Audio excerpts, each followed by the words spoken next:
Bag চুরি হওয়ার ভয়ে ব্যাগ নিয়ে কি টয়লেটে যাওয়া যাবে? যদি ব্যাগের মধ্যে ইসলামিক বই থাকে, যাতে কোরআনের আয়াত থাকে ও শুকনা খাবার থাকে। ব্যাগ নিয়ে টয়লেটে যাওয়াটা, বিশেষ করে কোরআনের মোসাফ নিয়ে যাওয়াটা তো জায়েজই নাই। কিন্তু যদি আয়াত লেখা থাকে বা হাদিসের কিতাবগুলো, এটা আদবের সাথে যায় না। আপনি চুরি হওয়ার ভয়ে কেন আপনি বিশ্বস্ত কাউকে দাঁড় করান, কোনো মুসলিমকে বলেন যে আমার এটা একটু রাখেন, আমি বাথরুম সেরে আসি।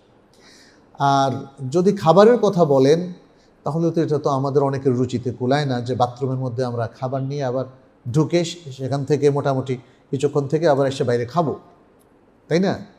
একান্ত যদি প্যাকেটজাত প্রোটেক্টেড খাবার হয়ে থাকে, তাহলে হয়তো ওই কারণে ওই যে যেটা প্রোটেক্টেড খাবার খোলামেলা জায়গায় নেই, আলাদা নাই, তাই না?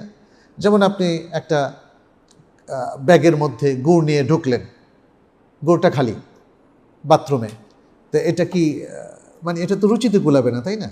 অতএব আর আপনি যদি বলেন এটা শরীয়তে জায়েজ কিনা, আমার প্রশ্ন সেটাই, রুচির ব্যাপারটা এখানে প্রশ্ন না, যে শরীয়তে জায়েজ আছে কিনা। চুরি থেকে বাঁচার জন্য আপনি এই ব্যবস্থা গ্রহণ করলে সেটা শরীয়তে জায়েজ আছে, কিন্তু কোরআনের ক্ষেত্রে সেটা জায়েজ হবে না। তবে আমরা দেখি যে কোনো বইতে যেখানে অল্প 2-4টা আয়াত আছে আর বাকিটা কোরআনের আয়াত নাই, তাহলে এই ধরনের ক্ষেত্রে শরিয়ার কিছু ছাড় আছে।